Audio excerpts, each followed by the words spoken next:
En una fiesta con los amigos de mi marido, intenté besarlo mientras bailábamos.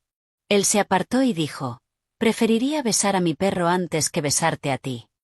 Todos se rieron. Entonces añadió: «Ni siquiera estás a mi altura. Aléjate de mí». Las risas se hicieron más fuertes. Sonreí como si no me hubiera dolido, pero cuando por fin respondí, la sala quedó en absoluto silencio. Algunas palabras duelen, pero las mías cortaron más profundo. Recuerda, cuando alguien te pregunte a qué te dedicas, di simplemente que trabajas en el hospital. Preston me estaba leccionando mientras yo terminaba de subirme la cremallera del vestido verde esmeralda de diseñador que él había elegido para mí, aunque no me había hecho ni un solo cumplido. No menciones que diriges la unidad cardíaca. Esta gente no quiere oír cosas médicas en una fiesta. Volvió a ensayarlo conmigo exactamente igual que hacía antes de cada reunión con su círculo de banca de inversión, escribiendo mis respuestas para asegurarse de que nunca lo eclipsara.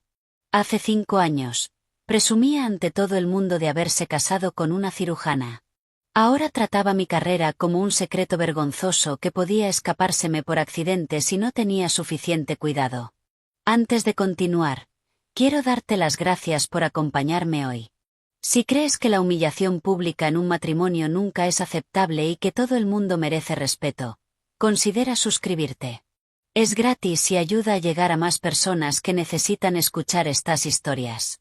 Me quedé frente al espejo de nuestro dormitorio, ajustándome la tela esmeralda, que costaba más que el alquiler mensual de la mayoría de la gente.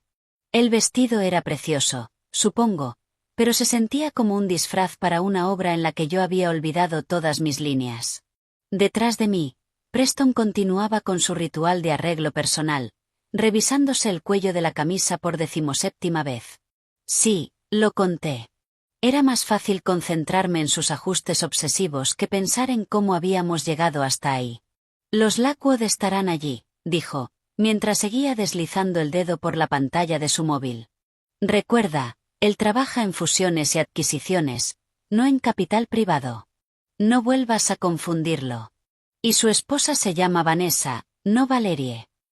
Quise decirle que llevaba 3 años llamándola Vanessa, que el incidente con Valerie había sido error suyo en la fiesta navideña del año anterior, pero corregirlo ya no formaba parte de nuestro guión. En lugar de eso, lo observé transformarse en el espejo.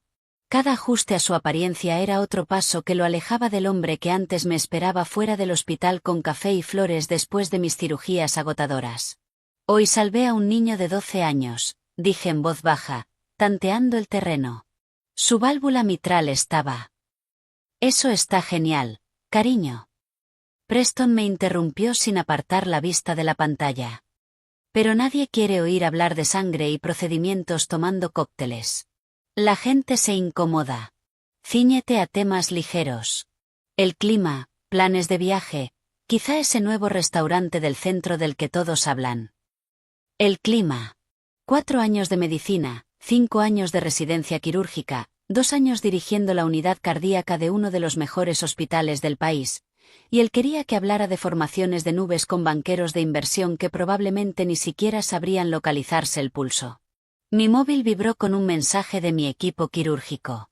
El niño estaba estable y ya preguntaba cuándo podría volver a jugar al fútbol.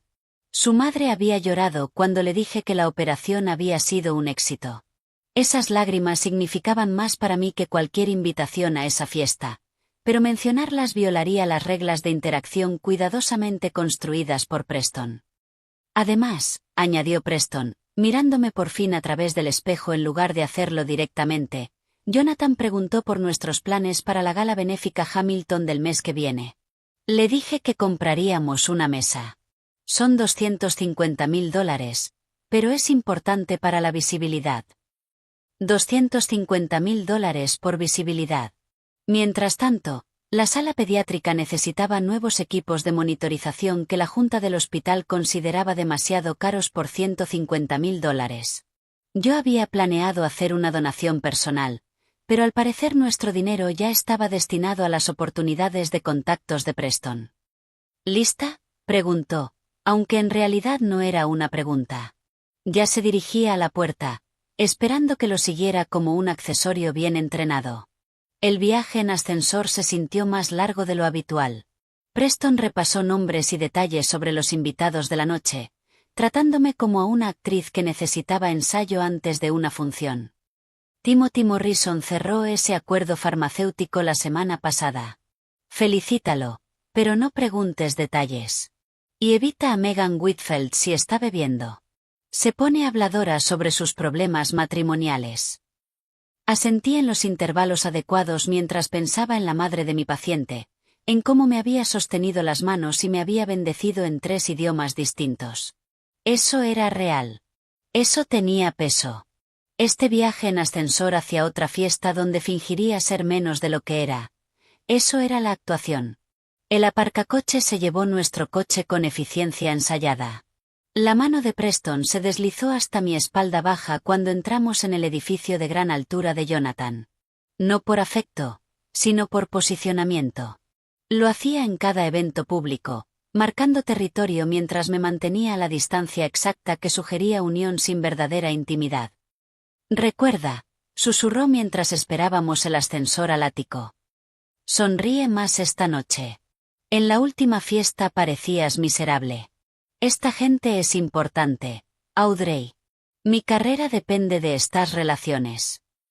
Su carrera, no la nuestra. Nunca la nuestra, ya no. El ascensor se abrió directamente en el ático de Jonathan en Chicago, y vi a Preston transformarse por completo. Enderezó los hombros, activó su sonrisa con precisión ensayada. Su voz bajó a ese tono seguro que él creía que lo hacía sonar más autoritario. Jonathan, llamó, soltando mi espalda baja para estrecharle la mano con un entusiasmo que desaparecería en cuanto llegáramos a casa. Preston y Audrey. Jonathan añadió mi nombre como una ocurrencia tardía, con la mirada ya desviándose detrás de mí para ver quién más había llegado. Ese era ahora mi papel. La idea secundaria, la acompañante, la socia silenciosa en una sociedad que se había convertido en cualquier cosa menos igualitaria. Vanessa Lockwood se deslizó hacia nosotros con besos al aire y champán. Audrey, querida, estás impresionante. Ese vestido es divino. Preston tiene un gusto exquisito. Ni siquiera mi apariencia era ya un logro propio. El vestido que llevaba, los zapatos con los que caminaba, la forma cuidadosa en que me había peinado, todo atribuido a las decisiones de mi marido, como si yo fuera una muñeca que él había vestido para exhibir. Gracias. Respondí con el tono medido que había aprendido que mantenía las conversaciones breves. Demasiado entusiasmo invitaba a preguntas de seguimiento. Muy poco me marcaba como difícil. El equilibrio era agotador. Audrey trabaja en el hospital. Intervino Preston con suavidad cuando Jonathan preguntó qué había estado haciendo últimamente. Solo trabaja en el hospital. No dirige la unidad de cirugía cardiotorácica. No salvó hoy la vida de un niño. No gana el doble que yo manteniendo personas con vida. Solo trabaja en el hospital, como si archivara papeleo o repartiera bandejas de comida. Me quedé allí, con mi vestido caro, sosteniendo un champán que no quería, sonriendo a personas que miraban a través de mí en vez de mirarme a mí. Y tomé una decisión. Esa noche sería diferente. Esa noche intentaría, por última vez, conectar con el hombre con el que me había casado. Encontrar algún resto de la persona que antes se sentía orgullosa de mis logros en lugar de amenazada por ellos. Un último intento de salvar lo que habíamos construido antes de que se derrumbara por completo. Si fallaba, y una parte de mí ya sabía que fallaría, al menos sabría que lo había intentado todo antes de lo que viniera después. La conversación a mi alrededor cambió hacia proyecciones trimestrales y volatilidad del mercado. Términos que flotaban como ruido de fondo mientras veía transformarse la sala. Alguien bajó las luces y la música pasó de un jazz alegre de cóctel a algo más lento, más íntimo. Jonathan tomó la mano de Vanessa con soltura ensayada y la llevó al espacio despejado cerca de las puertas del balcón. Justin acercó a Natalie, susurrándole algo que la hizo reír y apoyar la cabeza en su hombro. Yo estaba al borde de su felicidad, sosteniendo mi copa de vino vacía como un accesorio que había olvidado cómo usar. Las parejas se movían juntas con una sincronización tan natural, con una comodidad tan evidente en presencia del otro. ¿Cuándo perdimos eso Preston y yo? ¿Alguna vez lo tuvimos de verdad? Un camarero pasó con una bandeja. Cambié mi copa vacía por una nueva y bebí más rápido de lo que debía. Las burbujas ardieron ligeramente, dándome algo en lo que concentrarme aparte del dolor creciente en el pecho. Al otro lado de la sala, Preston estaba inmerso en una conversación con Cameron y algún cliente cuyo nombre ya había olvidado. Movía las manos con entusiasmo mientras explicaba algo que los hacía sentir a todos como marionetas sincronizadas. Entonces la introducción de piano de una canción que reconocí llenó el espacio. Era parecida a la que había sonado en nuestra recepción de boda en el Hotel Drake hacía 5 años. No era la misma canción exacta, pero sí lo bastante parecida para cortarme la respiración. Aquella noche, Preston me había llevado a la pista de baile vacía a las 2 de la madrugada. Los dos descalzos, ebrios de champán y de posibilidades. Vamos a tener una vida preciosa, me había susurrado al oído. Hijos. Una casa con patio trasero. Domingos por la mañana leyendo el periódico en el porche. Todo. Audrey, lo vamos a tener todo. El recuerdo me empujó hacia adelante antes de que pudiera pensarlo 2 veces. Mi mano encontró el codo de Preston, la tela de su chaqueta suave y cara bajo mis dedos. La conversación se detuvo a mitad de frase. Cameron me miró con irritación apenas disimulada. El cliente parecía confundido, y la mandíbula de Preston se tensó de esa forma específica. Eso significaba que había roto el protocolo. «Baila conmigo». Las palabras salieron más pequeñas de lo que pretendía. Más una súplica que una invitación. Los ojos de Preston se deslizaron hacia sus colegas, calculando la matemática social del momento. Rechazarme quedaría mal. Aceptar interrumpiría su networking. Podía verlo sopesar sus opciones, buscando el camino de menor resistencia. «Caballeros, si me disculpan», dijo con una sonrisa que no le llegó a los ojos. «El deber llama». Deber. Eso era en lo que me había convertido. Su mano en mi cintura se sintió mecánica, colocada a esa distancia exacta que sugería matrimonio sin intimidad. Mi mano sobre su hombro encontró una tela que bien podría haber sido una armadura. Empezamos a movernos, pero era mecánico, como dos desconocidos siguiendo instrucciones en una clase de baile en lugar de un matrimonio compartiendo un momento.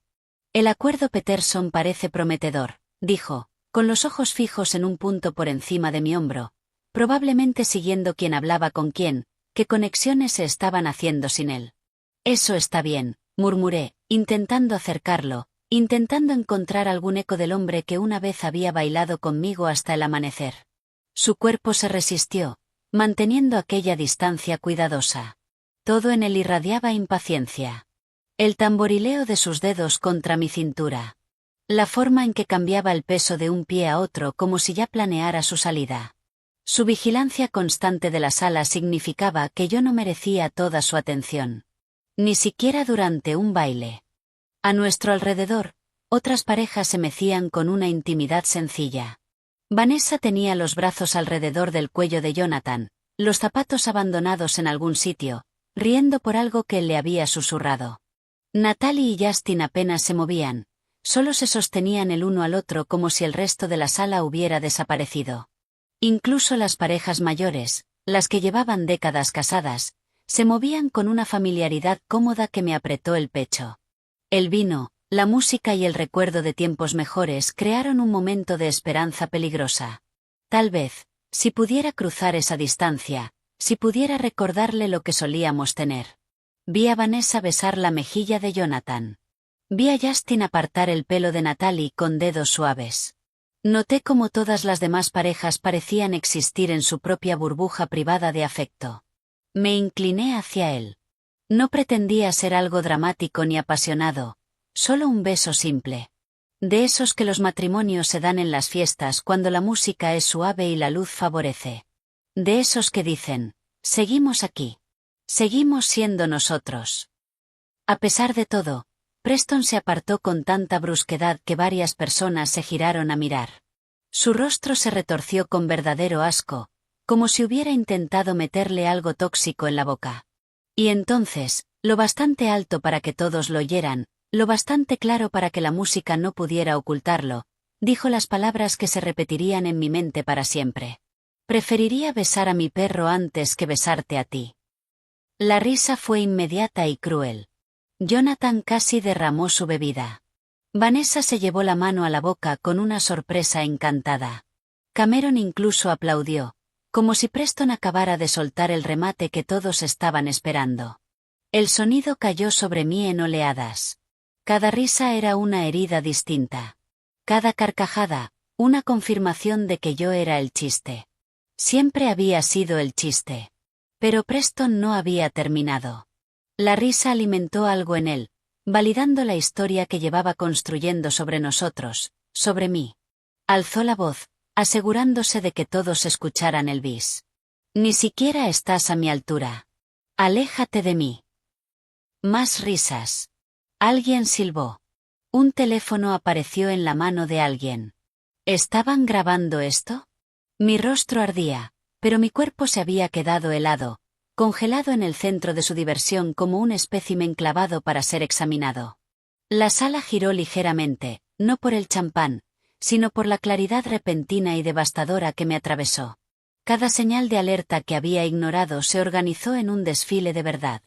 La cena de aniversario que canceló por una reunión urgente con un cliente que su Instagram reveló después que nunca existió. Los dormitorios separados durante trimestres estresantes que de alguna forma se alargaron hasta 8 meses. La manera en que su ropa a veces olía un perfume que yo no usaba. Los cargos misteriosos en nuestra tarjeta de crédito que él explicaba como entretenimiento para clientes. La forma en que dejó de decir te quiero, salvo como respuesta, nunca iniciándolo él. Me quedé allí, con mi vestido caro, rodeada de risas que sonaban como cristales rompiéndose.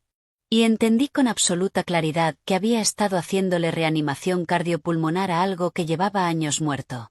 Había estado tan concentrada en intentar revivir lo que teníamos que no me di cuenta de que el cadáver había empezado a pudrirse. Algo cambió dentro de mí. Una placa tectónica deslizándose hacia una nueva posición. La humillación seguía allí, quemando como ácido. Pero debajo emergió otra cosa. Algo frío y calculador. Algo que entendía la diferencia entre estar herida y estar destruida. Todavía se reían, pero yo ya no estaba rota. Mi sonrisa empezó pequeña, apenas una ligera curva en las comisuras de la boca. No la sonrisa educada que había perfeccionado para esas reuniones. No la expresión diplomática que usaba en las juntas del hospital. Era algo completamente distinto, algo que brotaba de un lugar mucho más profundo. Y observé cómo hacía que las risas a mi alrededor vacilaran y murieran como una llama privada de oxígeno de repente. ¿Sabes qué, Preston? Mi voz salió firme, clínica, el mismo tono que usaba cuando explicaba diagnósticos terminales a las familias. Tienes toda la razón. No estoy a tu altura. Su sonrisa se ensanchó, confundiendo mi acuerdo con rendición. Cameron soltó una risita y le dio una palmada en la espalda. Jonathan levantó su copa en un brindis burlón. Creían estar presenciando mi humillación final, mi aceptación de su rechazo público. Tu altura requiere a alguien que no sepa nada de la cuenta Fitzgerald. Las palabras cayeron como instrumentos quirúrgicos sobre una bandeja de acero. La expresión de Preston cambió, y el aire de superioridad se le escapó como si alguien hubiera quitado un tapón. Sus ojos saltaron hacia Cameron y luego volvieron a mí. La sala se había quedado tan callada que pude oír el hielo asentándose en el vaso de alguien. ¿De qué estás hablando? La voz de Preston había perdido su tono seguro. Metí la mano en mi bolso de mano y saqué el móvil. De pronto, el dispositivo se sintió como un arma que había estado ocultando toda la noche. Tu altura necesita a alguien que no haya pasado los últimos 3 meses documentando cada discrepancia en nuestras cuentas. Alguien que no contratara a un contable forense al notar $250.000 moviéndose a través de sociedades fantasma en las Islas Caimán. Vanessa se inclinó hacia adelante, su rostro perfectamente contorneado mostrando la primera emoción genuina que le había visto nunca. Jonathan dejó su bebida con un golpe seco contra la encimera de mármol. La atmósfera de la sala había girado de la burla cruel a una tensión eléctrica. Esto es ridículo, dijo Preston. Cameron también habló, pero su voz se quebró en la última sílaba. Deslicé el dedo por la pantalla del móvil con lentitud deliberada, dejando que cada movimiento aumentara la tensión. Aquí está el informe de auditoría. Documentos de registro de sociedades fantasma, transferencias bancarias fechadas exactamente los mismos días en los que afirmaste estar en conferencias a las que, dato curioso, en realidad nunca asististe. Giré la pantalla hacia la multitud, viéndolos inclinarse como polillas hacia una llama. Ah, Cameron, este te va a encantar. Martes 15 de marzo, 3:47 de la tarde. Debería reproducir la grabación de ustedes dos hablando de cómo destruir pruebas antes de la revisión trimestral. El rostro de Cameron pasó de bronceado a gris ceniza en segundos. No puedes hacer eso. Pulsé reproducir. La voz de Preston llenó la sala a través del altavoz del teléfono. Pequeña, pero inconfundible. Tenemos que borrar todo antes de que Donovan revise los libros. Transfiérelo a través de la subsidiaria y luego ciérralo. Que parezca un error del cliente. A alguien se le cayó un vaso. El sonido al hacerse añicos contra el mármol puntuó perfectamente la confesión grabada de Preston. Jonathan retrocedió tambaleándose, buscando la pared con la mano para sostenerse. La cuenta Fitzgerald, exhaló Jonathan. Ese era el fondo de jubilación de mi padre. Tu altura, continué, con mi voz cortando el caos que empezaba a formarse, también requiere a alguien que no sepa nada de Hallie. ¿Quién es Hallie? La voz de Natalie fue afilada, pero no me lo preguntaba a mí. Se había girado hacia Justin, cuyo rostro se había puesto pálido de repente. La becaria de 23 años de la correduría de Justin, dije, viendo cómo las fichas de dominó comenzaban su inevitable caída. La que necesitaba tanto ese puesto de marketing. La que Preston ha estado visitando en su apartamento todos los jueves. En realidad, la prima de Justin.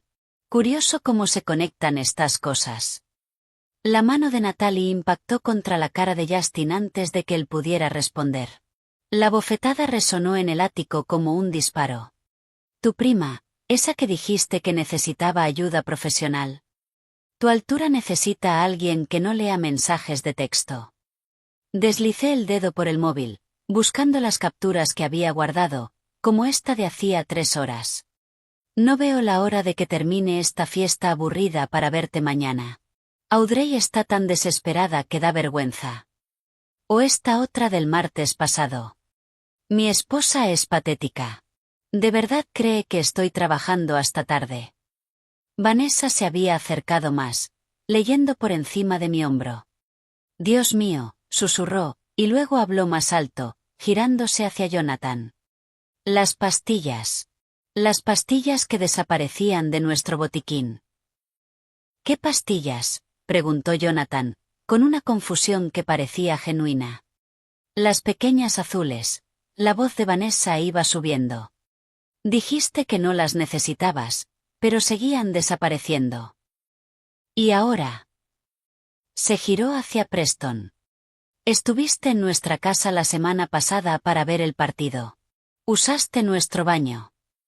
Preston se abalanzó hacia mí, con la mano extendida hacia mi móvil, pero lo esquivé con la misma precisión que usaba para moverme alrededor de las mesas de operaciones.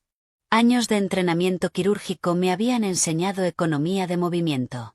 Él pasó tambaleándose junto a mí y se sostuvo en una mesa auxiliar que tembló bajo su peso. La cartera Whitman, anuncié a la sala, que se había convertido en un cuadro congelado de horror.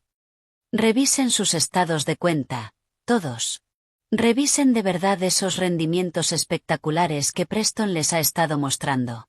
Matemáticas creativas. El dinero ha sido desviado a cuentas en Panamá. El FBI lo sabe todo. Estás mintiendo. La voz de Preston se había vuelto aguda, desesperada. Abrí otro documento en mi móvil. Los fiscales federales no están de acuerdo. Esta es la confirmación de que las órdenes de arresto se ejecutarán el lunes por la mañana en tu firma, durante la reunión de socios, específicamente. El agente Carter pensó que el momento sería particularmente efectivo. La sala explotó. Jonathan gritaba por el dinero de su padre. Vanessa le chillaba a Jonathan por las pastillas y le preguntaba cómo podía no saberlo. Natalie exigía a Justin que explicara su papel en todo mientras él tartamudeaba negaciones. Cameron tenía el móvil en la mano y escribía frenéticamente, probablemente intentando mover dinero, avisar a alguien o reservar un vuelo a un país sin tratado de extradición. En medio de todo, Preston permanecía congelado en el centro del caos que había creado. Su mundo cuidadosamente construido se derrumbaba a su alrededor como un castillo de naipes en medio de un huracán. Abría y cerraba la boca, pero no salía ninguna palabra. Por primera vez, no tenía guión, ni desvío encantador, ni público dispuesto a reírse de su crueldad. Ah, y Preston, dije, con mi voz cortando el ruido. Tu madre lo sabe todo. Josephine me llamó la semana pasada después de que su contable encontrara discrepancias en el fondo de pensiones que tú gestionas para ella. Tuvimos una conversación muy interesante sobre dónde fue realmente el dinero de la jubilación de tu padre. Sus piernas parecieron ceder. Se hundió en una de las sillas de diseño de Jonathan, enterrando la cabeza entre las manos. El hombre que hacía 5 minutos había estado en el centro de la sala comparándome con un perro había quedado reducido a algo pequeño y patético, rodeado por los escombros de su propia creación. El sonido de mis tacones sobre el mármol fue el único ruido mientras caminaba hacia la puerta. Cada paso fue medido y deliberado. La multitud se abrió, algunos mirándome con shock, otros con algo que podría haber sido respeto o miedo. En la entrada del ático, me giré una última vez. La escena era perfecta en su destrucción. Reyes y reinas de fondos fiduciarios reducidos a gritarse acusaciones entre ellos. La cuidadosa arquitectura social que habían construido se desmoronaba a medida que cada revelación exponía otra mentira, otra traición, otro crimen. Y en el centro de todo, mi marido, no, mi futuro exmarido, estaba sentado con el rostro entre las manos. Por fin entendía lo que se sentía al ser desnudado y humillado delante de todos los que importaban para él. Crucé la puerta del ático y salí al pasillo, mis tacones marcando un ritmo afilado contra el suelo de mármol. Detrás de mí, el caos seguía rugiendo. Voces alzadas en acusación. Muebles raspando el suelo cuando la gente se movía, las exigencias estridentes de Vanessa pidiendo respuestas atravesándolo todo. Delante de mí solo había silencio y las relucientes puertas del ascensor al final del pasillo. Mi mano estaba firme cuando pulsé el botón de llamada, aunque podía sentir cómo la adrenalina empezaba a desplomarse, dejando algo hueco a su paso. El ascensor llegó con un suave timbre que sonó demasiado alegre para lo que acababa de ocurrir. Cuando entré, la voz de Vanessa me llamó de pronto desde atrás. Audrey, espera. Estaba en la puerta del ático, con el maquillaje corrido, sosteniendo algo en la mano. El collar, una pieza de diamantes que había estado presumiendo toda la noche. Este collar, dijo con la voz temblorosa. Dijiste que fue comprado con fondos del fideicomiso Sherman. Compara la fecha de compra con los registros de retiro. 28 de marzo, $210.000. Las palabras salieron clínicas, factuales. Quizá quieras quitártelo antes de que el lunes llegue la congelación de activos. Lo considerarán evidencia. Se arrancó el collar tan rápido que el broche se rompió. Los diamantes se esparcieron por el mármol como promesas rotas. Las puertas del ascensor se cerraron mientras ella se agachaba para recogerlos. Y de pronto, estaba sola en aquel espacio pequeño. 30 segundos. Eso fue lo que me di. 30 segundos para temblar. Para sentir la magnitud absoluta de lo que acababa de hacer. Mis manos temblaban mientras agarraba la barandilla. Mis piernas de pronto estaban inestables en unos tacones que me habían sostenido durante cirugías de 12 horas, pero que ahora parecían completamente insuficientes para este momento. 28 segundos. 29. 30. Enderecé la espalda, saqué el móvil y le escribí a mi abogada, Meredith. Está hecho. Todo está en marcha. Presenta los papeles el lunes por la mañana. La respuesta fue inmediata. Imágenes de seguridad. Lo tendrán todo. Asegúrate de que Carter lo sepa. El ascensor se abrió en el vestíbulo, donde el portero asintió con educación, ajeno a la destrucción que ocurría 44 pisos más arriba. Afuera, el aparcacoches trajo mi coche. Había conducido por separado, sabiendo de algún modo que necesitaría mi propia ruta de escape. El trayecto a casa, hacia los suburbios, fue automático, memoria muscular guiando mientras mi mente repetía cada momento, cada palabra, cada expresión en el rostro de Preston mientras su mundo se venía abajo. Nuestra casa adosada estaba oscura bajo las farolas, con el mismo aspecto que tenía cuando nos fuimos 3 horas antes, aunque todo había cambiado. Aparqué en el garaje y me quedé sentada un momento, mirando los palos de golf de Preston colgados en la pared, su bicicleta de montaña que nunca usaba, el juego de herramientas que nunca había abierto. Accesorios en la representación de una vida que quería que la gente creyera que vivía. Dentro, me moví con determinación. Caja tras caja subió desde el trastero del sótano. Las buenas, las que habíamos guardado de los regalos de boda, resistentes y limpias. Su diploma de la Escuela de Negocios Booth salió primero de la pared, el marco más pesado de lo esperado, el cristal reflejándome la cara como una acusación. A la caja fue, seguido de su colección de gemelos ordenados en su estuche de terciopelo. Cada par, un regalo de clientes cuyo dinero había estado robando. Mi móvil vibraba sin parar, el nombre de Preston apareciendo una y otra vez. Dejé que sonara mientras empaquetaba sus trajes, cada uno planchado y colgado en fundas protectoras, sus zapatos lustrados emparejados, el reloj que su padre le había regalado en la graduación. Lo sostuve un momento, recordando lo orgulloso que había estado, como se lo había enseñado a todos durante la cena aquella noche. Su padre, cuyo fondo de pensiones Preston había estado vaciando. Un mensaje interrumpió el recuerdo. Audrey, por favor, déjame explicarte. Luego otro. No entiendes la presión bajo la que estoy. Y otro. Lo arruinaste todo. Mi vida entera. Seguido de, haré que pagues por esto. Luego, por favor, vuelve. Podemos arreglarlo. El vaivén emocional de sus mensajes tal vez me habría afectado antes. Ahora eran solo evidencia de un hombre pataleando en busca de cualquier punto de apoyo mientras caía. Encontré nuestro álbum de boda en el cajón inferior de su escritorio, escondido bajo documentos fiscales. La cubierta era de cuero marfil, con nuestras iniciales en dorado. Dentro, aquella mujer vestida de blanco me sonreía, radiante de certeza sobre su futuro. Preston estaba a su lado, con la mano en su cintura, mirándola como si fuera todo lo que siempre había querido. ¿Cuándo cambió esa mirada?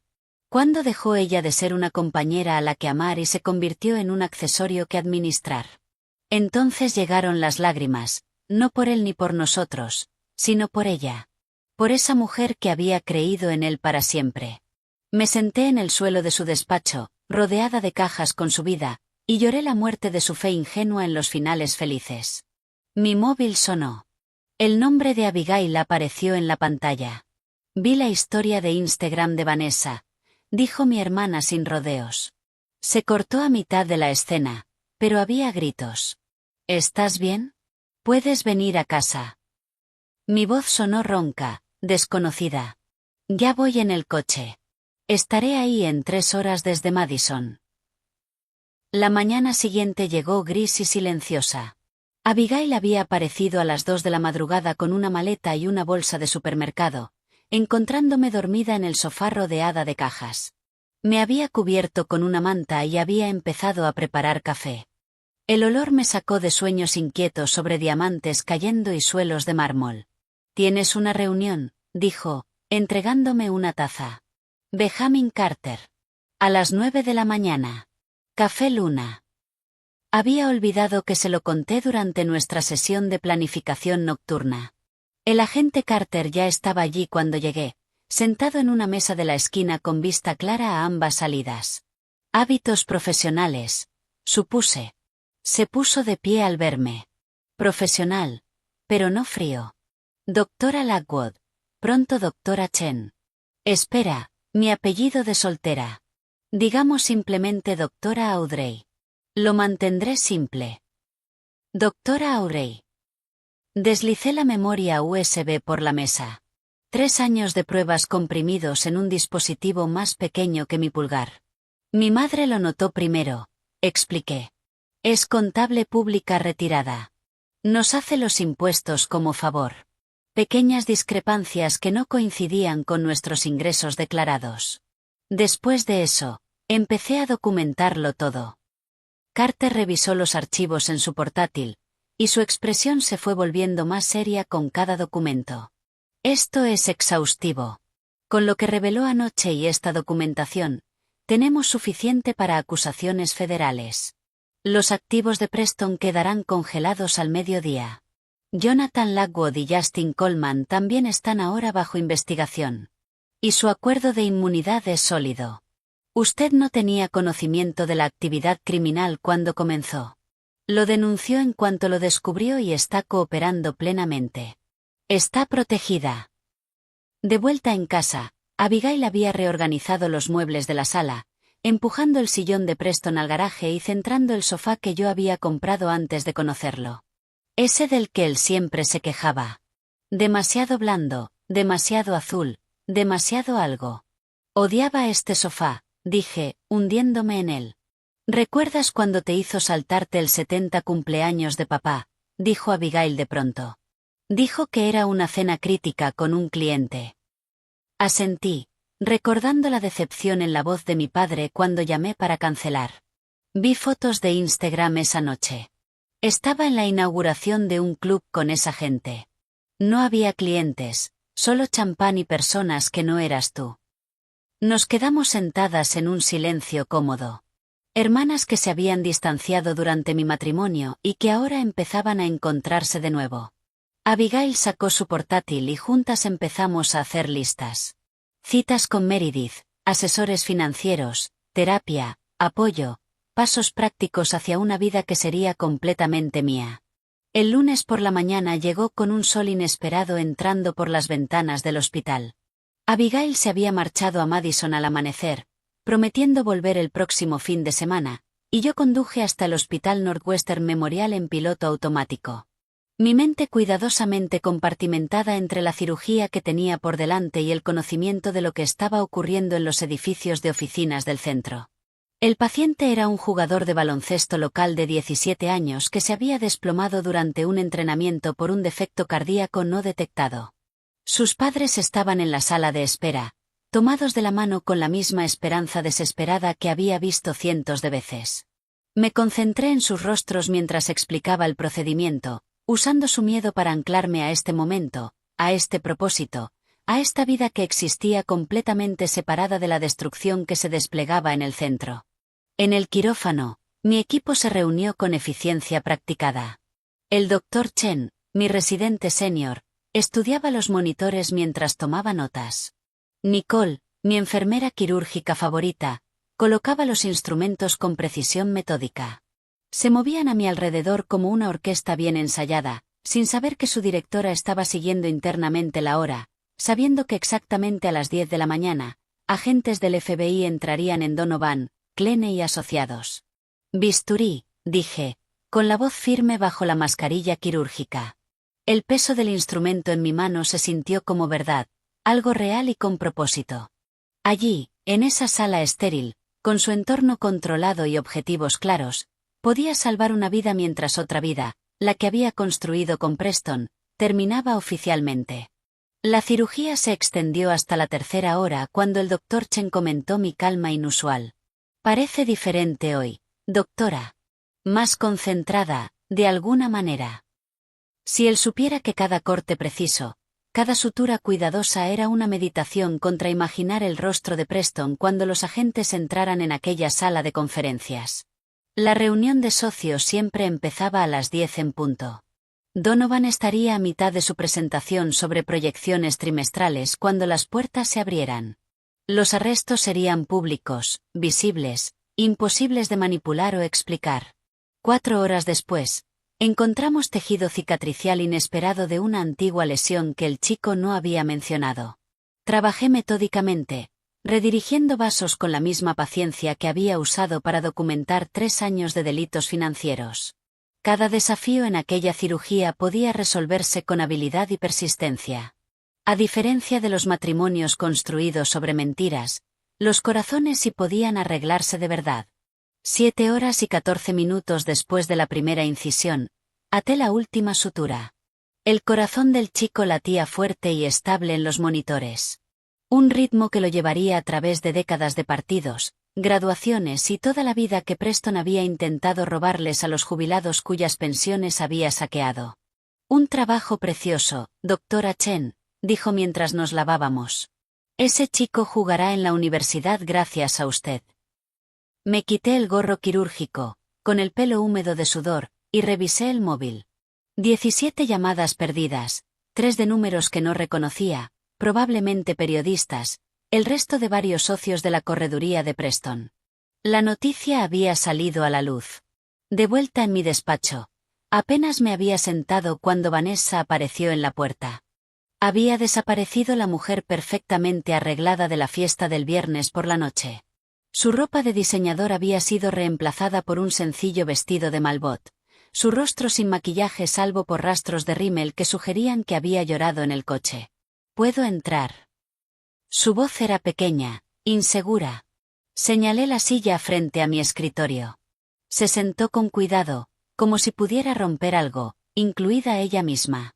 Jonathan fue arrestado hace 1 hora, dijo, y las palabras salieron en avalancha. Vinieron a la casa. El FBI tenía una orden. Se lo llevaron todo, ordenadores, archivos, incluso nuestros teléfonos. Tuve que pedir prestado el móvil de una vecina solo para poder llamar. Esperé, sin ofrecer consuelo ni condena, solo espacio para que continuara. Nuestras cuentas están congeladas. Todas. Incluso mi cuenta personal de antes de casarnos. No puedo acceder a nada. Soltó una risa hueca, rota. Fui a 3 cajeros intentando sacar efectivo para gasolina. La cajera del banco me miró con tanta lástima cuando me explicó el bloqueo federal. Siento que estés pasando por esto, dije. Y lo decía en serio. Cualesquiera que fueran los defectos de Vanessa, ella no había organizado los crímenes. De verdad. Levantó la mirada con brusquedad. Porque me reí. El viernes por la noche, cuando Preston te dijo esas cosas, me reí.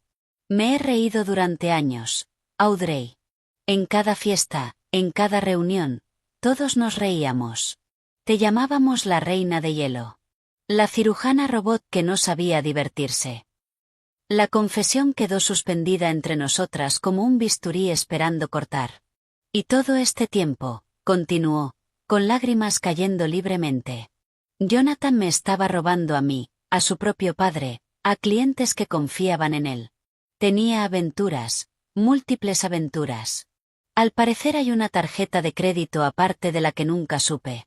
El agente del FBI me preguntó por viajes a Las Vegas que ni siquiera sabía que habían ocurrido. Sacó un pañuelo de su bolso, un bolso normal, no el de diseñador que solía llevar.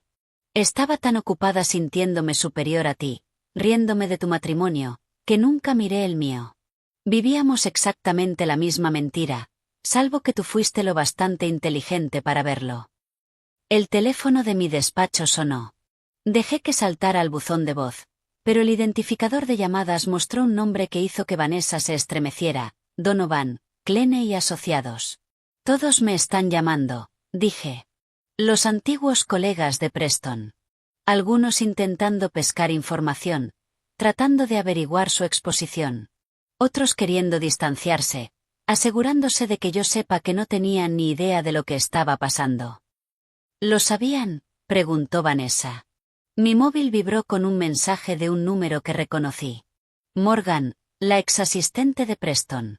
Doctora Audrey, quería que supiera que todos sabíamos lo de Hallie, y también lo de las demás. Siento mucho que nunca dijéramos nada.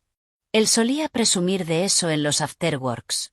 Decía que usted estaba demasiado concentrada en el trabajo para darse cuenta.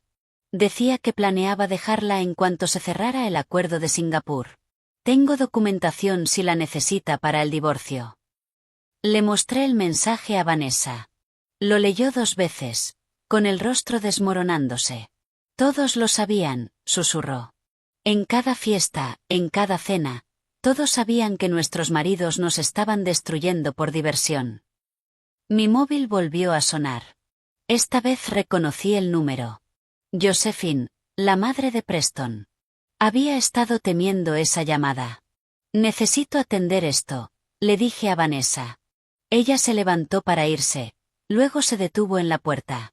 Audrey, esa fortaleza de la que se burlaban. No la pierdas.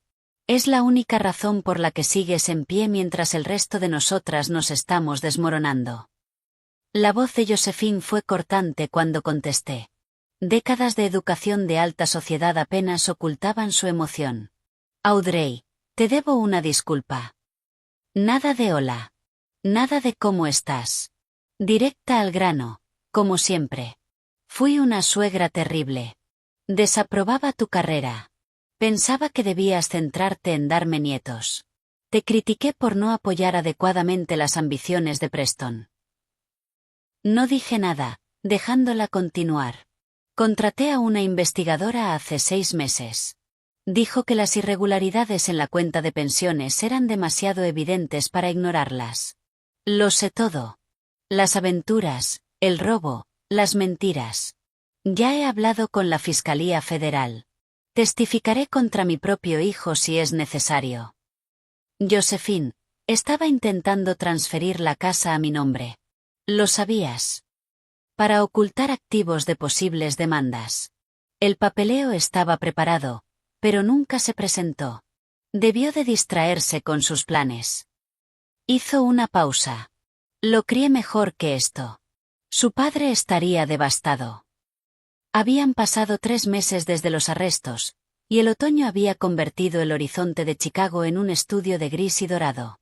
Yo estaba en mi despacho de casa, ese en el que Preston nunca entraba porque estaba demasiado lleno de revistas médicas, redactando un correo a Malcolm, un bloguero financiero cuyos lectores incluían a todas las corredurías importantes de la ciudad. El asunto decía, simplemente, documentación que deberías ver. Los adjuntos incluían expedientes judiciales, registros de arresto y una cronología detallada del fraude que había recopilado con la aprobación de mi abogada. Todo en el documento era de dominio público, pero estaba disperso en diferentes bases de datos. Yo simplemente lo había consolidado en un paquete devastador que aparecería primero cada vez que alguien buscara el nombre de Preston durante los próximos 10 años. Mi móvil vibró con un mensaje de Hallie. Habíamos mantenido el contacto desde que la puse en contacto con Paige Stanton, una abogada especializada en casos contra ejecutivos depredadores. Demanda presentada esta mañana. Daño emocional y discriminación por embarazo. Paige dice que el momento con la publicación de tu documento es perfecto. Gracias, Audrey. Nunca esperé convertirme en aliada de la amante de mi marido. Pero Hallie también había sido una víctima. 23 años. Le dijeron que era especial. Le prometieron un futuro que nunca se materializaría. Ahora estaba embarazada de 7 meses, viviendo con sus padres en Michigan, reconstruyendo una vida que Preston había descarrilado con sus mentiras. Esa noche asistí a la gala benéfica del Hospital Infantil de Chicago, el mismo evento en el que había conocido a Preston 6 años atrás. Entonces, yo era la joven cirujana prometedora a la que él perseguía. Ahora entré sola, y mi presencia creó ondas de conversación y susurros por todo el salón. Audrey, querida. Beverly Sin se acercó, con una sonrisa tensa de curiosidad. Qué valiente por tu parte venir. Valiente. Como si asistir a un evento benéfico requiriera valor. Como si yo fuera quien debía esconderse. El hospital infantil necesita apoyo sin importar las circunstancias personales, respondí, aceptando una copa de champán de un camarero que pasaba. Durante toda la noche observé desarrollarse la coreografía social. Los antiguos colegas de Preston se agrupaban en las esquinas, con los cuerpos inclinados lejos de cualquiera manchado por la asociación con el escándalo.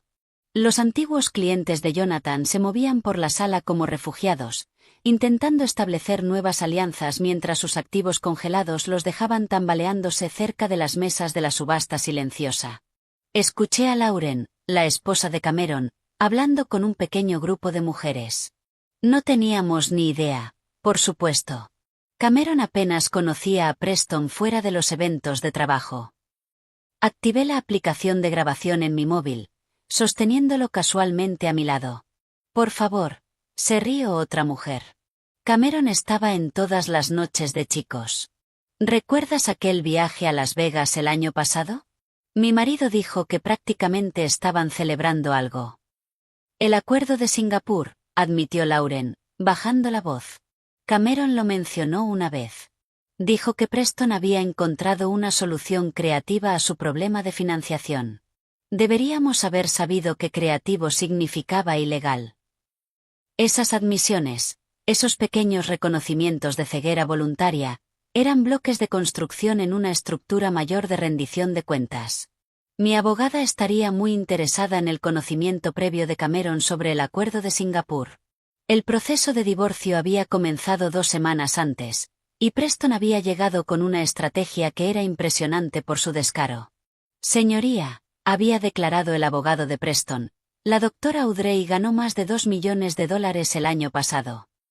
La carrera del señor Preston ha sido destruida por acusaciones. Por acusaciones federales, interrumpió mi abogada, Meredith. Acusaciones basadas en pruebas que la doctora Audrey proporcionó después de descubrir la actividad criminal de su marido. Meredith entonces sacó una carpeta que hizo que Preston palideciera visiblemente. Hemos descubierto billeteras de criptomonedas a nombre del señor Preston que contienen aproximadamente $1 millón en Bitcoin, comprado durante los últimos 18 meses. Además, hay una colección de arte valorada en $5 millones almacenada en una instalación con control de temperatura en Lake Forest bajo el nombre de su madre, pero pagada con bienes conyugales. Cada revelación fue otro corte preciso y calculado. El abogado de Preston intentó reaccionar, pero Meredith no había terminado. También está el registro del barco en el lago Geneva, la propiedad de inversión en Aspen que nunca declaró y una caja de seguridad que contiene monedas de oro y bonos al portador.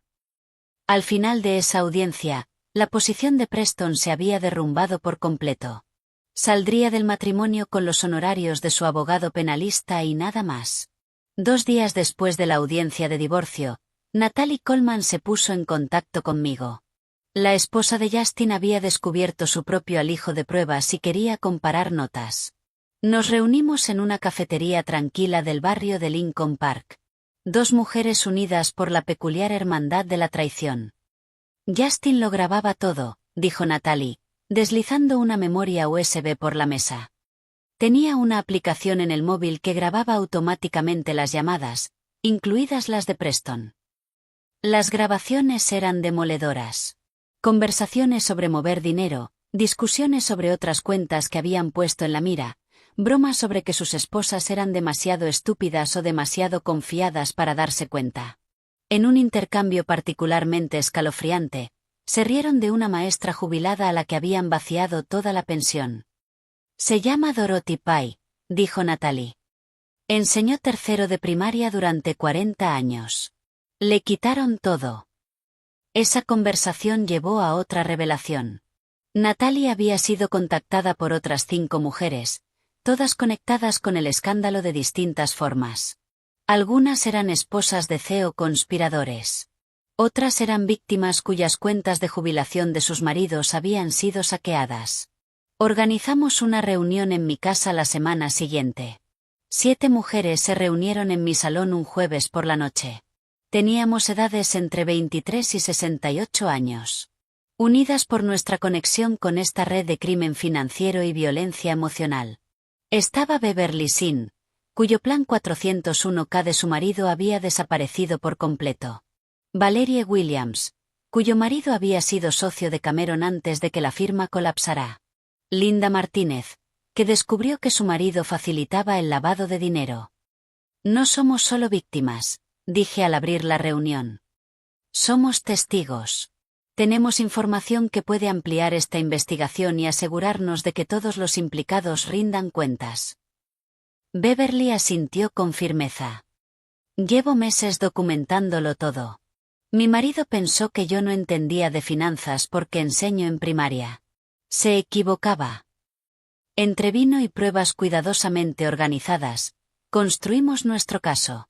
Cada mujer aportó piezas, conversaciones grabadas, documentos sospechosos, registros financieros que no cuadraban. Valerie tenía correos que demostraban que el crimen se remontaba a 5 años atrás. Linda tenía fotografías de reuniones que supuestamente nunca ocurrieron. Pensaron que éramos decoraciones, dijo Linda, con la voz firme por una ira controlada. Cosas bonitas para exhibir en fiestas mientras construían sus imperios sobre el robo. Nunca imaginaron que estábamos prestando atención. Al final de esa noche, teníamos suficientes pruebas adicionales para ampliar significativamente la investigación federal. Nuestro chat de grupo se convirtió en un centro de mando para la rendición de cuentas.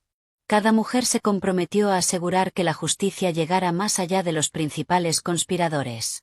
Mientras recogía después de que todas se marcharan, encontré una nota adhesiva que Natalie había dejado en la encimera de la cocina. Nos llamaban esposas trofeo. Vamos a mostrarles de qué están hechos realmente los trofeos. Oro macizo e imposibles de romper. Guardé la nota de Natalie en el cajón de mi cocina. Un pequeño recordatorio de la solidaridad que habíamos construido a partir de una devastación compartida. Habían pasado 9 meses desde aquella primera reunión, y hoy volveríamos a sentarnos juntas, pero esta vez en un tribunal federal para la sentencia de Preston. El juzgado se alzaba contra un cielo severo de febrero en Chicago, sus columnas de piedra pareciendo barrotes de prisión. Llegué temprano, queriendo revisar una última vez mi declaración de impacto como víctima. El papel temblaba ligeramente en mis manos, no por miedo, sino por el peso de hablar por tantas personas que habían sido silenciadas por la vergüenza y la confusión. La sala se llenó gradualmente. Josephine llegó vestida de negro, con el rostro sereno, pero envejecido por meses de revelaciones sobre el hijo que había criado. Detrás de ella entraron las otras mujeres de nuestro grupo. Beverly, Valerie, Linda, Natalie y otras 3 que se habían unido a nosotras a medida que la investigación se ampliaba. Hallie no estaba allí, demasiado cerca de su fecha de parto para viajar, pero había enviado su propia declaración escrita para que el juez la revisara. Cuando trajeron a Preston, el mono naranja había reemplazado sus trajes a medida, y la custodia federal había desgastado su exterior cuidadosamente mantenido. Había perdido peso. Tenía el rostro demacrado, la confianza que antes dominaba salas reducida a algo vacío. Sus ojos recorrieron la galería hasta encontrar los míos, sosteniendo mi mirada un momento antes de que yo apartara la vista. Doctora Aurey. El fiscal se dirigió a mí cuando llegó mi turno. ¿Puede presentar su declaración? Me levanté, mis tacones sonando contra el suelo de la sala con el mismo ritmo que habían tenido al salir del ático de Jonathan aquella noche. El atril se sintió sólido bajo mis manos cuando empecé. Señoría, no estoy aquí para hablar del dinero que Preston robó, aunque el daño se extiende a docenas de familias. Estoy aquí para hablar del robo que no aparece en los libros financieros. La destrucción sistemática de la confianza disfrazada de matrimonio. Preston se movió en su silla, sus esposas haciendo un pequeño tintineo metálico. Durante 5 años estuve casada con un hombre que trataba la crueldad como entretenimiento. Que me humillaba públicamente en reuniones sociales y luego me manipulaba hasta hacerme creer que era demasiado sensible cuando protestaba. Encontré recibos escondidos en su despacho de casa. Joyas, bolsos de diseñador, tratamientos de spa, regalos comprados pero nunca entregados a mí, guardados como trofeos de engaño. Mientras me decía que teníamos que cuidar más el presupuesto. Josephine hizo un pequeño sonido, presionándose un pañuelo contra los ojos. Esos mismos recibos estaban archivados junto a la documentación del apartamento de Hallie. Como si la traición fuera simplemente otro gasto de negocio que categorizar y archivar. Llevaba hojas de cálculo, señoría, hojas de cálculo reales rastreando sus mentiras, sus aventuras, su dinero robado, con la misma precisión con la que registraba nuestros gastos del hogar, todo mientras me decía que mis compras de equipo quirúrgico eran excesivas. Miré directamente a Preston, observándolo encogerse sobre sí mismo. En una fiesta, delante de colegas y amigos, me dijo que preferiría besar a su perro antes que besarme a mí, que yo no estaba a su altura. La sala se rió mientras mi matrimonio terminaba públicamente, convertido en entretenimiento para personas que sabían de sus aventuras, sus robos, su completa bancarrota moral, pero no dijeron nada porque era más divertido verme en la oscuridad. El juez se inclinó ligeramente hacia adelante, con una expresión grave.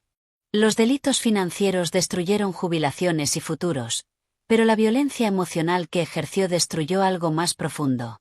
La capacidad de confiar, de sentirse segura en el propio hogar, de creer que el amor significa algo más que actuación y posesión. No solo robó dinero. Me robó años de vida, mi confianza, mi fe en la pareja. Ese robo no tiene valor de restitución. Volví a mi asiento mientras otros daban sus declaraciones. Dorothy Pye, la maestra jubilada, habló de haber perdido toda su pensión. El padre de Jonathan describió la traición de confiar en el mejor amigo de su hijo. La declaración escrita de Hallie fue leída en voz alta, detallando la depredación laboral y las promesas abandonadas. Cuando el juez habló finalmente, su voz llevó el peso de todo lo que había escuchado. Señor Preston, las pautas federales de sentencia sugieren 5 años por sus delitos financieros.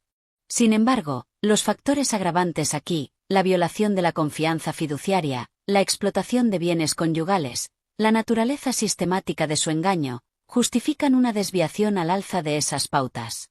Lo sentencio a 7 años de prisión federal. El mazo cayó con Finality. Mientras los guardias se preparaban para llevárselo, Preston se giró hacia mí, moviendo los labios con palabras que parecían decir, «Lo siento». Pero yo ya me estaba girando, buscando la mano de Natalie.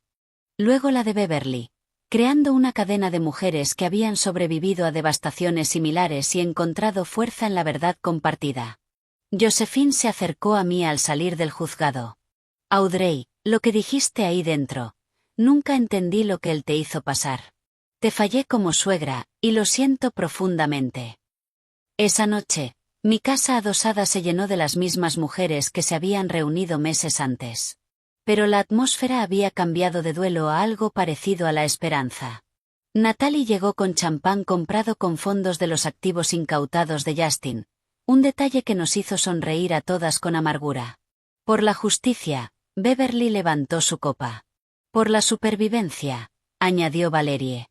Por no volver a guardar silencio jamás, concluyó Linda. Compartimos novedades sobre nuestras nuevas vidas. Natalie había vuelto a estudiar para obtener el título de Derecho que había abandonado cuando Justin la convenció de que no necesitaban 2 carreras. Beverly había iniciado una fundación para ayudar a víctimas mayores de fraude financiero.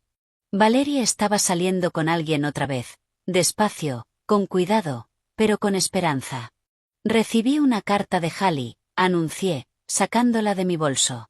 Se reunieron alrededor mientras la leía en voz alta. Ahora estaba embarazada de 8 meses, planeando criar al niño por su cuenta con el apoyo de sus padres. También estaba escribiendo un libro sobre relaciones laborales depredadoras y me preguntaba si yo escribiría el prólogo. Quiero llamarlo estándares, explicaba la carta.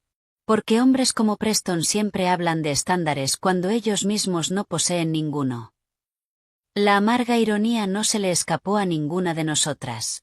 Cuando la noche fue llegando a su fin y las mujeres empezaron a marcharse, cada despedida vino acompañada de abrazos largos y promesas de mantener nuestras cenas mensuales. Nos habíamos convertido en una familia improbable, unida por la traición, pero definida por nuestra resiliencia. Natalie fue la última en irse, deteniéndose en mi puerta. ¿Sabes qué fue lo que más me impactó de tu declaración de hoy? No solo expusiste lo que él hizo. Expusiste quién era realmente. Hay algo poderoso en ese tipo de verdad. Después de que se fue, me quedé frente a la ventana mirando las luces de la ciudad. En algún lugar bajo custodia federal, Preston empezaba su condena de 7 años. En algún lugar de Michigan, Hallie se preparaba para la maternidad. Y en algún lugar de esta ciudad, otras mujeres vivían con secretos parecidos, una vergüenza parecida, una confusión parecida sobre la diferencia entre amor y control. Pensé en la mujer que había sido en la fiesta de Jonathan, congelada mientras unos desconocidos se reían de mi humillación. Se sentía como alguien a quien solía conocer, pero que ahora apenas recordaba. En su lugar había alguien quizá más dura, pero también más clara. Alguien que entendía que la verdadera fuerza no consistía en soportar la crueldad, sino en exponerla por completo y sin pedir perdón. La luz de la mañana entraba por los ventanales del suelo al techo del antiguo ático de Jonathan, proyectando sombras largas sobre los suelos de mármol que habían presenciado mi humillación pública exactamente un año antes. La agente inmobiliaria, una mujer enérgica llamada Beth que no conocía la historia del lugar, gesticulaba con entusiasmo hacia la vista. El vendedor está muy motivado, dijo, con la voz resonando en las habitaciones vacías. Los administradores de la quiebra quieren venderlo rápido por la mitad del precio original de compra. Es una oportunidad increíble. Caminé hasta el punto exacto donde me había quedado congelada mientras Preston me comparaba con un perro, pasando la mano por el cristal frío. Las puertas del balcón estaban abiertas, y podía ver el espacio donde las parejas habían bailado aquella noche. El mismo mármol, las mismas paredes, pero despojado de muebles y de pretensión. Se sentía más pequeño, de alguna manera, menos intimidante. Las cuotas de la comunidad son razonables para una propiedad de este calibre, continuó Beth, revisando su tableta. Y con el importe de su preaprobación, podría fácilmente. Voy a pasar, dije en voz baja, sorprendiéndome por la certeza en mi voz. Beth pareció confundida. Pero ni siquiera ha visto la suite principal. Oh. No necesito poseer este lugar para saber que ya lo he conquistado. Me aparté de la ventana, echando un último vistazo a la habitación vacía. Algunas victorias no requieren posesión. A veces, marcharse es el verdadero triunfo. Mientras el ascensor descendía, me sentí más ligera con cada piso que pasábamos. No necesitaba convertir aquel ático en otra cosa. Mi transformación ya había ocurrido sin necesidad de reclamar ese pedazo concreto de bienes raíces. 2 semanas después, mi artículo apareció en la revista de la Asociación Médica Americana, JAMA, titulado Cuando el éxito ciega, profesionales de alto rendimiento y engaño íntimo. Examinaba cómo las personas centradas en su carrera, especialmente en medicina y derecho, a menudo pasaban por alto las señales de alerta del abuso emocional y financiero en sus relaciones personales. La respuesta fue inmediata y abrumadora. El correo del hospital se llenó de mensajes de otros médicos, abogados, ejecutivos, sobre todo mujeres, pero también algunos hombres, compartiendo sus propias historias de cómo el éxito profesional los había convertido en objetivos para parejas que veían sus logros como algo que explotar, no admirar. La Facultad de Medicina de Harvard fue la primera en ponerse en contacto, invitándome a hablar en su conferencia sobre bienestar médico. Luego Johns Hopkins, Stanford y docenas de otras instituciones. Cada conferencia revelaba el mismo patrón. Profesionales exitosos tan concentrados en sus carreras que habían justificado las señales de alerta como estrés, descartado la crueldad como amor duro y racionalizado la explotación como pareja. Su artículo salvó mi matrimonio, me dijo una joven residente después de una conferencia en Chicago. No porque me ayudara a arreglarlo, sino porque me ayudó a darme cuenta de que no había nada que arreglar. Llevaba años haciéndole reanimación cardiopulmonar a algo que ya estaba muerto. Esa frase, hacer reanimación cardiopulmonar a algo que ya estaba muerto, había resonado con tantos lectores que se había convertido en el título no oficial de mis charlas. 3 meses después de la publicación del artículo, estaba en el patio trasero de mis padres en Madison, Wisconsin, viendo a mi padre soplar 70 velas en un pastel que mi madre había pasado 2 días perfeccionando. Los mismos familiares que habían asistido a mi boda con Preston estaban allí, pero la atmósfera era distinta ahora, más ligera. Nadie fingía ya. A mí nunca me gustó, anunció mi tía Patricia después de su 3ª copa de vino. Su apretón de manos era demasiado fuerte, como si intentara demostrar algo. Dijiste que parecía encantador. Le recordó mi madre. Dije que tenía los dientes muy blancos. No es lo mismo. Todos se rieron, y me di cuenta de que era la primera reunión familiar en la que la ausencia de Preston se sentía como una presencia digna de celebrar en lugar de evitar. Audrey, cariño, me llamó mi padre. Ven aquí. Hay alguien a quien quiero que conozcas bien. Benjamin Carter estaba cerca del jardín que mi madre cultivaba religiosamente, viéndose sorprendentemente cómodo en vaqueros y una camisa informal abotonada en lugar de su habitual atuendo de fiscal federal. Habíamos desarrollado una amistad inesperada durante los meses de preparación del juicio, construida sobre respeto mutuo y absolutamente ningún matiz romántico. Tu padre me invitó, explicó Benjamin, pareciendo un poco avergonzado. Dijo que tenía que probar la ensalada de patata de tu madre antes de poder afirmar que entendía el Medio Oeste. ¿Y? Pregunté. ¿Te cambió la vida? Lo admito, dijo. Puede que necesite la receta como prueba. Mi padre sonrió de oreja a oreja, claramente satisfecho con su intento de hacer de casamentero, pese a mis repetidas explicaciones de que Benjamin y yo éramos estrictamente amigos. Lo que mi padre no entendía, lo que la mayoría de la gente no entendía, era lo valiosa que era esa amistad. Benjamin me trataba como a una igual. Pedía mi opinión sobre casos que involucraban delitos financieros contra cónyuges. Ni una sola vez sugirió que mi fortaleza fuera intimidante o mi éxito excesivo.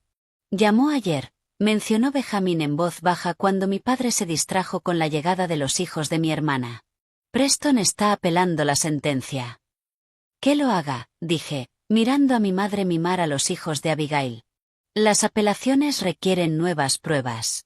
Él solo tiene las mismas viejas mentiras en diferente orden.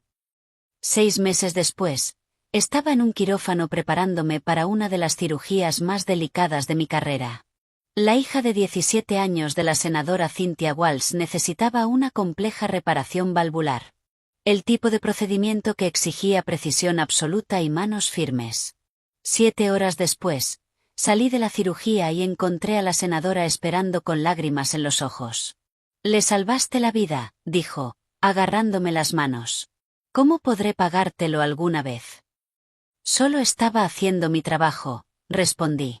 La misma respuesta que daba a todos los padres agradecidos. No, dijo con firmeza. Esto es más que un trabajo. Es un don.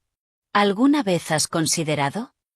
Estoy formando un comité sobre la reforma del acceso a la atención médica en Washington DC. Necesitamos voces como la tuya, personas que entiendan tanto el coste humano como las realidades prácticas. Pensé en la oferta durante las semanas siguientes. Significaría menos tiempo en cirugía, más tiempo en Washington DC, menos sanación directa, más cambio sistémico. El tipo de oportunidad por la que Preston habría matado. El prestigio, el poder, la cercanía a la influencia. Pero yo no era Preston. Ya no necesitaba validación externa para conocer mi valor. De pie en mi despacho, mirando la carta de aceptación para el puesto en el comité, pensé en aquella mujer en la pista de baile, la que se inclinó para recibir un beso y recibió humillación pública en su lugar. Había estado tan desesperada por conexión que ignoró cada señal de advertencia, cada bandera roja, cada momento de crueldad disfrazado de humor. Esa mujer tuvo que ser destruida para que ésta pudiera emerger. La crueldad de Preston no me rompió. Rompió la cáscara en la que yo no sabía que estaba viviendo. Su rechazo público me obligó a rechazar la vida que estaba aceptando. El empequeñecimiento que estaba normalizando, la jaula que estaba decorando en lugar de escapar de ella. Firmé la carta de aceptación del comité con las mismas manos firmes que habían salvado a la hija de la senadora, que habían empacado las cajas de Preston, que habían sostenido el micrófono en innumerables conferencias donde conté la verdad sobre matrimonios que parecían perfectos por fuera, pero eran escenas del crimen por dentro. La mujer que se quedó congelada en aquella pista de baile se había ido.